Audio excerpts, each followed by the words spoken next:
lo tienen claro, me avisan sobre lo que es la anamnesis y sobre la afiliación, la enfermedad actual, las funciones biológicas, la revisión anamnésica por aparatos y sistemas y los antecedentes. ¿No es cierto? Toda esa parte la domina. Y cuando hacen toda una buena anamnesis y pasan al examen general, en el examen general, ¿qué evalúan?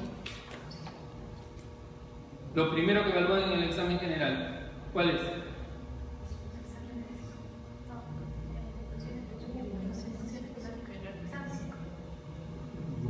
Ahora sí, préstame la lista de asistencia. A ver, me ha hablado de funciones biológicas. Doctora, usted habló de funciones biológicas, ¿sí? ¿Qué son las funciones biológicas?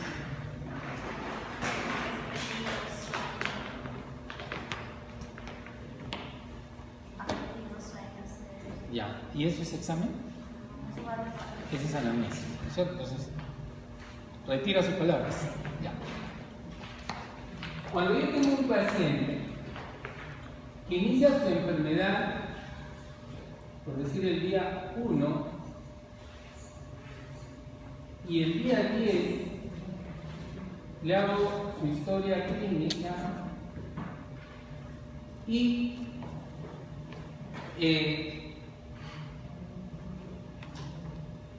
a ver, más difícil todavía. Acá se hospitaliza y acá le hago la historia clínica.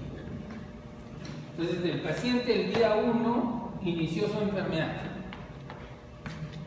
El día 5 se hospitaliza y el día 10 le hago la historia clínica. ¿Cuánto tiempo de enfermedad le pongo en la historia clínica?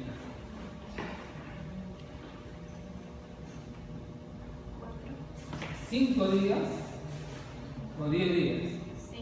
Pregunta de examen. ¿Cuántos días, doctora? 5. ¿Doctora? 5. 5 más. Todos quedan con 5. ¿Correcto? Todo este espacio es evolución intrahospitalaria. Cuando hago las funciones biológicas, ¿de dónde las tomo? ¿De qué día? ¿Del día 1, 5, 10? ¿Qué día? ¿Ah? Del 1 al 5, de acá. Porque este es el tiempo de enfermedad. Esta es la enfermedad del paciente. ¿Correcto? Entonces, porque a veces viene mi paciente que en estos 5 días estuvo con diarrea. Cuando yo le hago la historia y pongo funciones biológicas, estreñido. O sea, se acabó la diarrea y ahora está estreñido.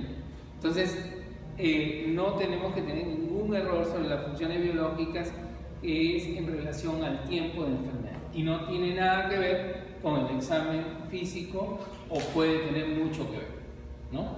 Pero no necesariamente van a coincidir, ¿no? Puede estar acá el apetito disminuido y cuando le hago la historia clínica ya está con apetito, ¿no? Puede estar deshidratado y ahora está hidratado.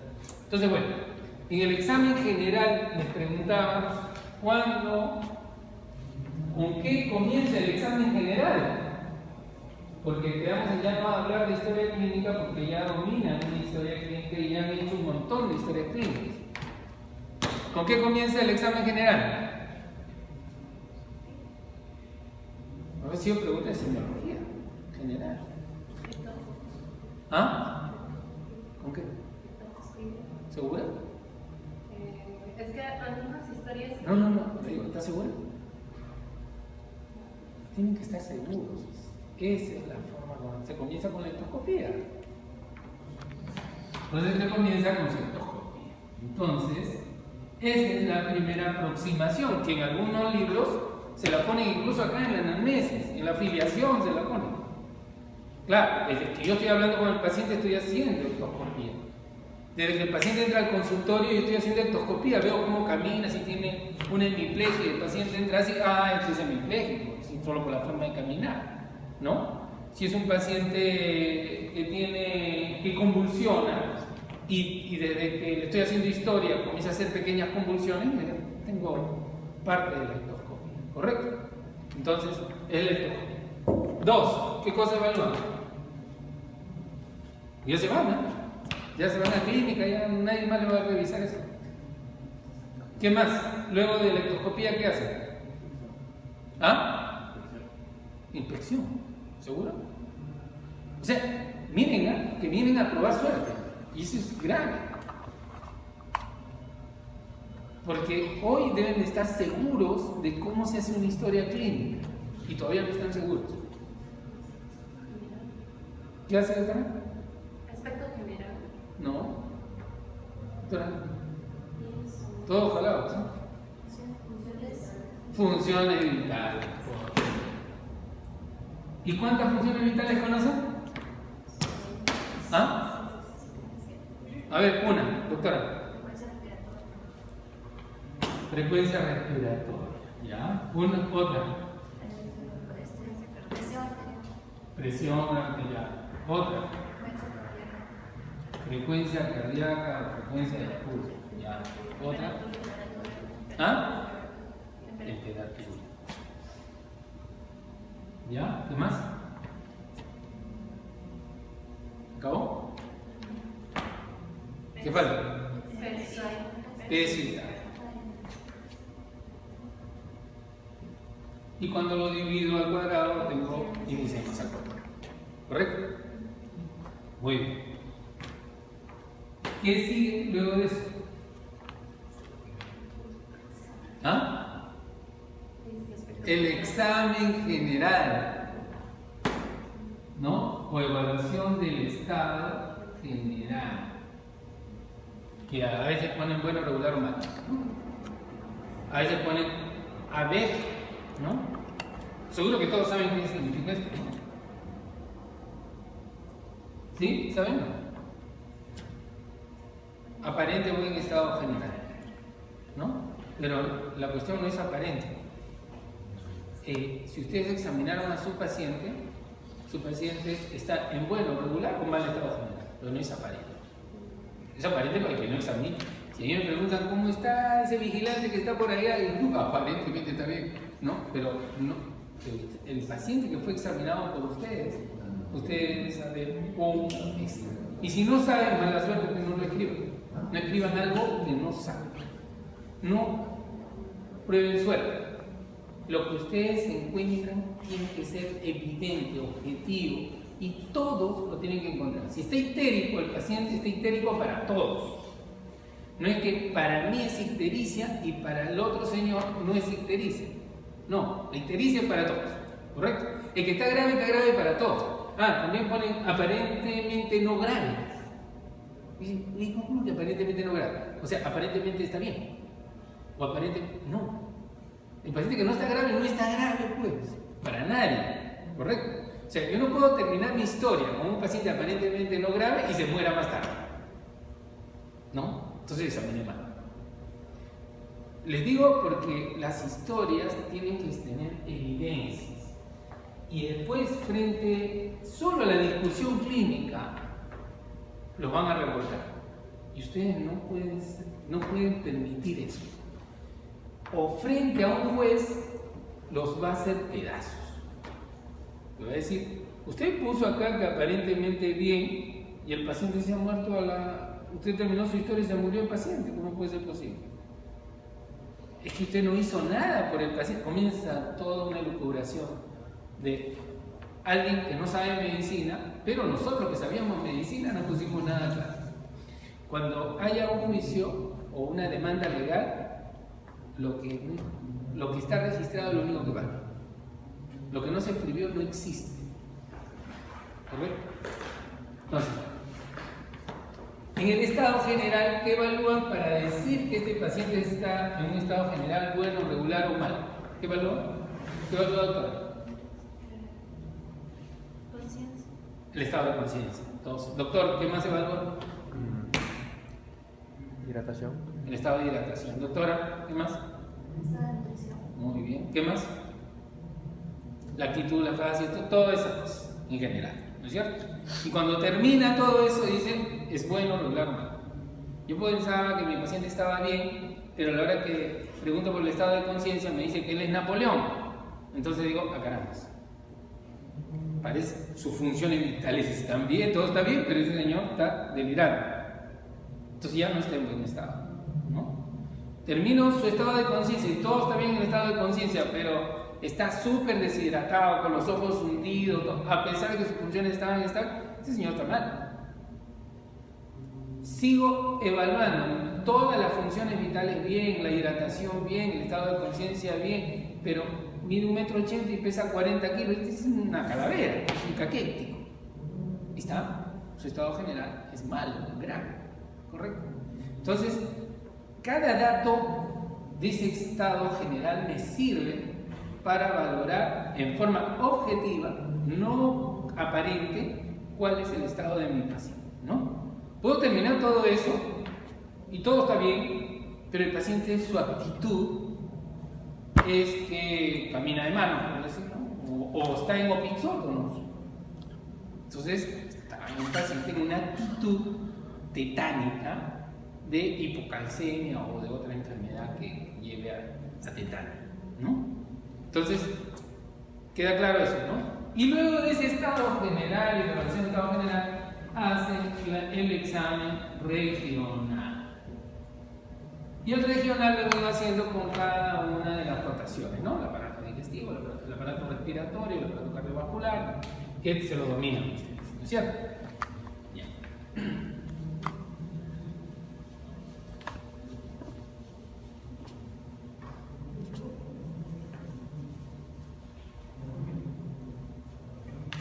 Entonces, cuando terminan ustedes su anamnesis y su examen físico, llegan a un diagnóstico, ¿cierto? ¿Qué diagnóstico llega? Y pueden tener un diagnóstico por síndromes, ¿correcto? Y por síndrome no pueden fallar, ¿no?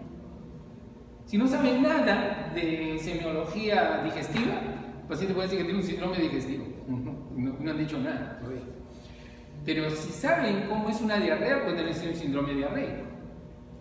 Pero si saben cómo es una diarrea aguda que afecta al colon, pueden decir que es un síndrome disentérico. Pero si saben más, pueden ir a síndromes más finos, ¿correcto? Pero en síndrome no se pueden equivocar. Porque el síndrome está para todos, ¿correcto? Ahí no hay pregunta, ¿no? También deberían de hacer un diagnóstico anatómico, ¿no? O sea, ¿qué parte está afectada? ¿Está afectado el hígado? ¿Está afectado el páncreas, la vesícula, el intestino? ¿No? Debería también llegar a un diagnóstico etiológico. Esto es infeccioso, es parasitario, es tumoral, etc. Y debería llegar a un diagnóstico nosográfico o nosológico. El nosográfico es el que está en la clasificación internacional de las enfermedades, en un libro de medicina interna de Cecil Lobo, de Harrison, donde dicen colecistitis calculosa, ya, así es. La etiopatologenia, estos son los síntomas clínicos, y esta es la enfermedad típica, ¿correcto? Esto lo van a hacer en clínica, pero como ustedes muchas veces no integran todo, conviene irlo integrando, irlo pensando, para que no se les olvide nada. Muchas veces se olvidan de lo que han aprendido en anatomía, de lo que han aprendido en histología, en fisiología, en fisiopatología, pero se supone que ustedes ya revisaron todo eso, ¿no? Y se acuerdan, ¿no? Que sea elemental. Entonces, esto de acá tienen que saberlo sí o sí, ¿cierto? Esto podría ser menos, esto menos, y esto aumenta. Pero acá no pueden fallar. ¿Estamos de acuerdo? Y yo, terminando mi historia, mi historia en la parte anamnésica y el examen, yo ya debería tener el 80% del diagnóstico de mi paciente.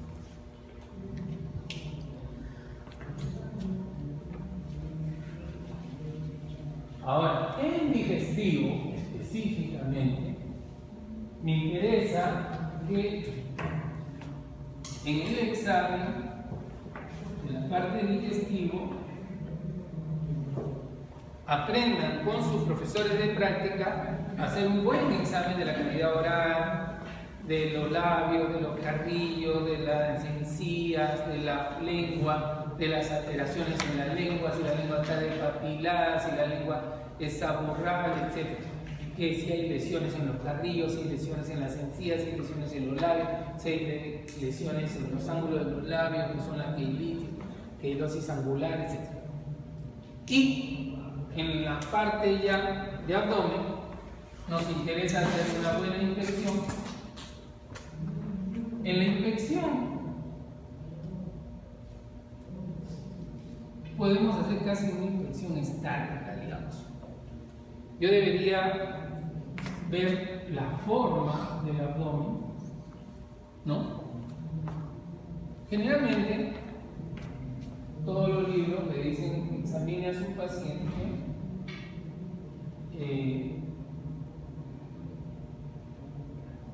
por decir que se pongan a los pies del paciente, ¿no?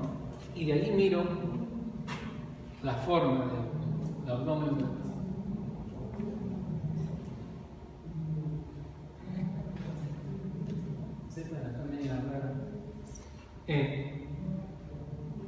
En la forma del abdomen puede ser un abdomen, por decir, globuloso, ¿no? A veces pues pacientes con ascitis, un abdomen globuloso, esto de acá sería el ombligo, ¿no?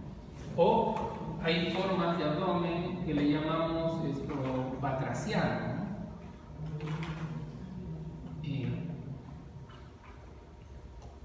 Bueno, hay abdomen que le llamamos en delantal, porque es un abdomen que cae sobre sí mismo, ¿no? Si quieren ver qué hay acá abajo, tienen que levantar el abdomen. O sea, cae así como. Otros abdomenes que caen hacia los costados, ese se llaman batraciano, ¿no?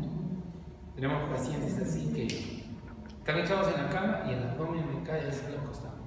Sobre todo estos pacientes pues ya con una obesidad mórbida, severa, que hospitalizamos para cirugía bariátrica, podemos hospitalizar al paciente con 240 kilos y la cama, que no es chica, no le alcanza al paciente, le cae, le sobra tela y le cae hacia los costados. Acuérdense nomás que Pepe Vázquez llegó a pesar 240 kilos, no sé si lo conocieron ustedes. Entonces, hay otra forma de abdomen, por decir esto, excavado,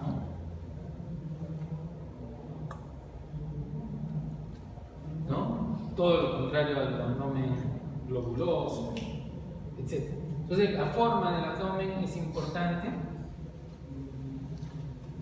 Y es importante definir la simetría del abdomen. Si es simétrico. O sea, trazo una línea imaginaria al centro y separo el hemiabdomen izquierdo del hemiabdomen derecho. Si ambos son iguales, perfecto. Si hay una diferencia, digo que el abdomen es asimétrico. Y si es asimétrico, describo por qué es asimétrico. Es asimétrico porque hay una tumoración, es asimétrico porque hay una depresión, es asimétrico, etc. Nos interesa saber la movilidad del abdomen. ¿Es móvil, no es móvil? ¿Se mueve con la respiración? ¿No se mueve con la respiración? Su respiración es abdominal, fundamental, como sucede en los niños, un poco más en las mujeres. En Shakira tienen un abdomen diferente. Si el abdomen no se moviliza con la respiración, hablamos de que el abdomen está quieto, plano, en tabla, muchas veces. Cuando hay una peritonitis, el abdomen no se mueve, es una tabla, ¿no?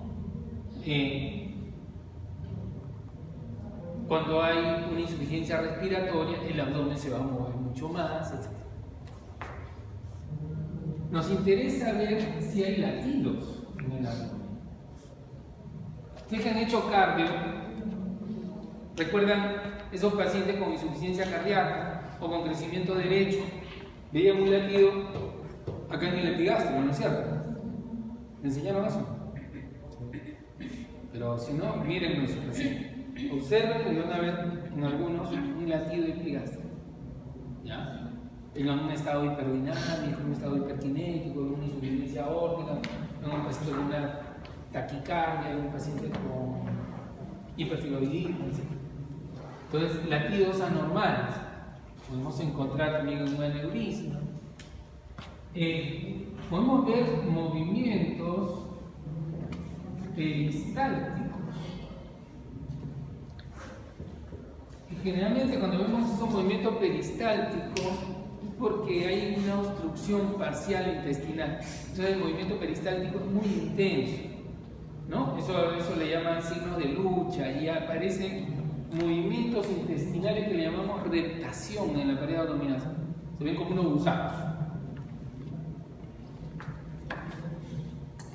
Nos interesa ver también si hay manchas en el abdomen, manchas oscuras, manchas blancas, manchas hipocrómicas, manchas café con leche, como sucede en la enfermedad de von Recklinghausen, en la neurofibromatosis, ahí las manchas café olé, ¿no? Café con leche. Y solo esa mancha café con leche muchas veces ya me están orientando a que podría haber una neurofibromatosis y eso es cosa seria. Nos interesa ver nevus. Muchas veces hay nevus azules que son cáncer, son melanomas, o nevus rubíes que son manchas rojizas, o telangiectasias, etc. También puedo ver circulación venosa. Una persona blanca, muchas veces le vemos todas las venitas en la barriga, ¿no? O sea, podemos tener una circulación venosa visible simplemente, o podemos tener una circulación venosa colateral. Para que yo diga que es circulación venosa colateral, ahí sí tengo que ver venas dilatadas y tortuosas. Si encuentro venas dilatadas y tortuosas en flancos, es una circulación venosa tipo K. Y si encuentro en cabeza de medusa periumbilical, es tipo O. Y yo podría aplanar las venas y ver cómo es su recorrido de la sangre, si es de arriba hacia abajo o de abajo hacia arriba.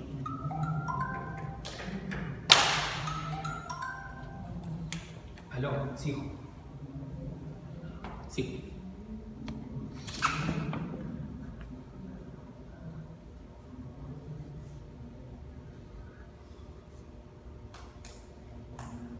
Ya. Ya. Ya. Ya. Ah, perfecto. Ya. Ya, coordina con tu mamá. Yo estoy haciendo una clase. Ya, ok.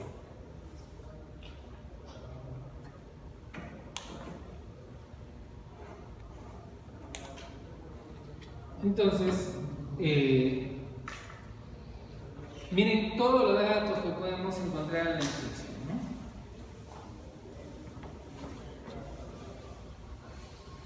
Pero además yo puedo hacer una infección, digamos, dinámica, o sea, con maniobras. Puedo hacer la maniobra de Valsalva, ¿Recuerdan la maniobra de Valsalva? ¿Recuerdan? Está de vacaciones.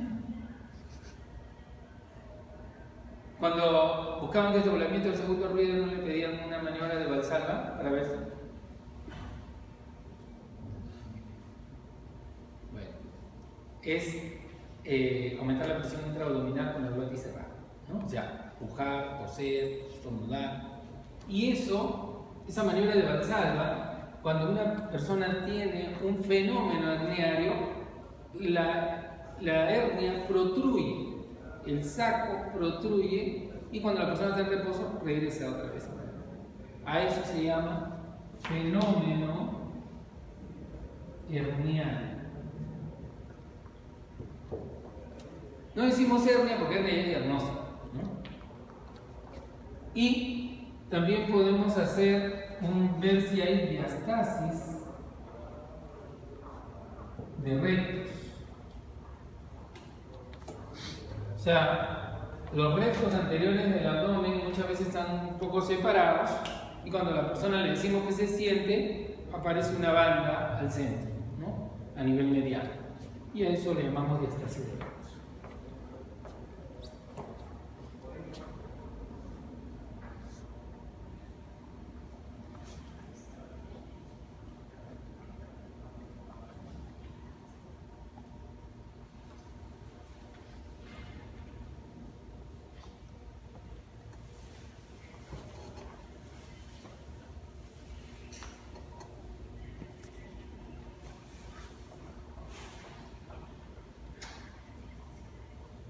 A la palpación debemos hacer una palpación superficial y una palpación profunda. A la palpación superficial debemos ver cómo está el tono de la pared, cómo está la temperatura, cómo está la elasticidad de la piel, el tejido celular subcutáneo, la sensibilidad de la pared, etc. O sea, si vamos por cuadrantes, debemos ver cómo están las características de la piel, hacer pequeñas depresiones para ver cómo está el tono de la pared, ver cómo está la sensibilidad de la pared, si está aumentada, disminuida, etc. Si hay nódulos subcutáneos, si hay masas, etc. A la palpación profunda debemos evaluar vísceras, masas, vasos,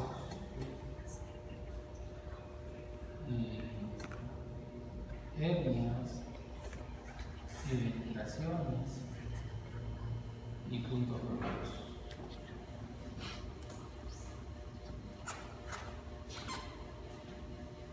Entonces, en el abdomen debemos ver cómo está el hígado, cómo está el vaso, cómo está el colon.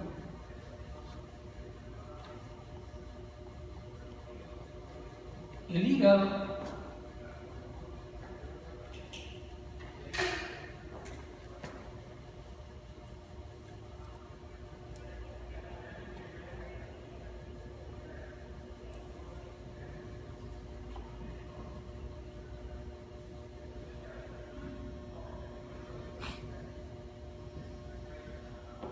que ese sea el hígado,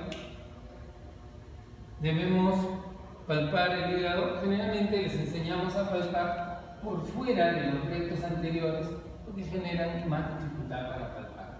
Y vamos palpando desde la fosa ilíaca derecha y vamos ascendiendo conforme el paciente respira. Cuando el paciente respira, yo dejo la yema de mis dedos y a la hora de respirar baja el hígado y pasa por la yema de mis dedos y palpo el borde del hígado. Ya en cardio lo deben de haber hecho para ver cardiomegalia en los pacientes con insuficiencia cardíaca derecha, ¿no es cierto? Entonces, yo en el hígado me interesa ver cómo está el borde Y cuando palpo, entonces puedo decir si el borde es romo o es filudo. Si es filudo, es normal. Si es romo, es generalmente anormal. En Surop ponen hasta semi-romo, pero romo, semi-romo, todos los romos son anormales, ¿no? Debo ver la movilidad del hígado, o sea, ¿se moviliza o no se moviliza con la respiración? Puedo ver la sensibilidad, ¿es doloroso o no es doloroso? La consistencia, si está aumentada o disminuida de consistencia. Las relaciones, digamos, anatómicas, ¿qué dimensión tiene el hígado por debajo del reborde costal? O sea, el hígado está 2 centímetros por debajo del borde costal, 10 centímetros por debajo del borde costal, etc. Si yo encuentro el hígado 15 centímetros por debajo del borde costal, este hígado está normal, crecido, grande, ¿qué les hace pensar?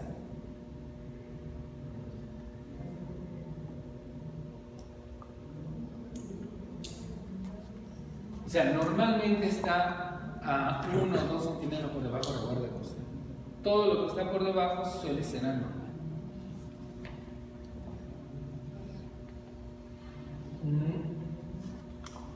Pero muchas veces palpan acá el borde del hígado y ya creen que acabaron de examinar el hígado. Cada vez que hemos palpado el borde, luego habría que palpar la superficie. ¿Cómo es la superficie del hígado? Lisa, nodular, está aumentado o disminuido de consistencia, su sensibilidad es doloroso, no es doloroso, etc. Porque podemos tener hígados con nódulos pequeños, una cirrosis micronodular o nódulos grandes en una cirrosis macronodular, que ya puede hacerlo pensar en el peor. El vaso normalmente no es palpable, sí perceptible, y cuando crece hacia la fosa ilíaca derecha, comienza a crecer en forma obliqua. Palpar el vaso es más difícil. Conviene que aprendan una buena técnica para palpar el hígado y para palpar el vaso, aunque sea unas 3 técnicas para el hígado y un par de técnicas para el vaso. Eso porque le va a permitir adaptarse a las características del paciente y a las características de ustedes mismos. Y además porque se lo pregunto en el examen. Entonces aprendan unas 3 técnicas de palpación de hígado, por lo menos en forma ascendente, bimanual y la técnica de lactancia.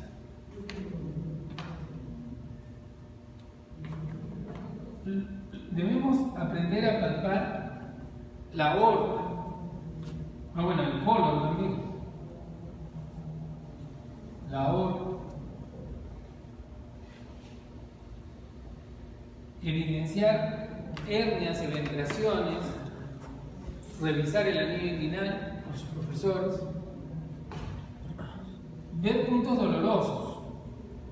Pero puntos dolorosos, no para que pongan punto doloroso negativo, sino cuáles de los puntos dolorosos evaluados son positivos o negativos. ¿Lo que voy? Punto doloroso, entonces, por decir, si ponen negativos, no sabemos qué puntos se examinaron. O sea, si conocen 10 puntos diferentes para examinar puntos renoureterales, mejor me lo describen. El renoureteral superior, el negativo, el renoureteral medio o el inferior, etc. Si examinamos apéndice, ¿qué puntos y qué maniobras salieron positivos? De repente solo conocen una, ponen una. Pero los que conocemos más, que conocemos como 15 maniobras, entonces cuando decimos que es negativo porque esas 15 maniobras fueron negativas. ¿Correcto?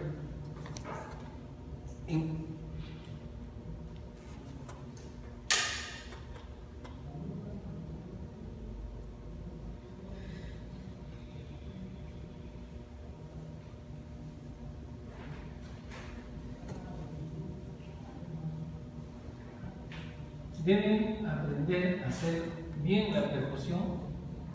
Dominan percusión, se supone ustedes, ¿no es cierto? ¿Sí? El principio es elemental, es fácil, ¿no? Es lo que se hacía con un tonel, ¿no?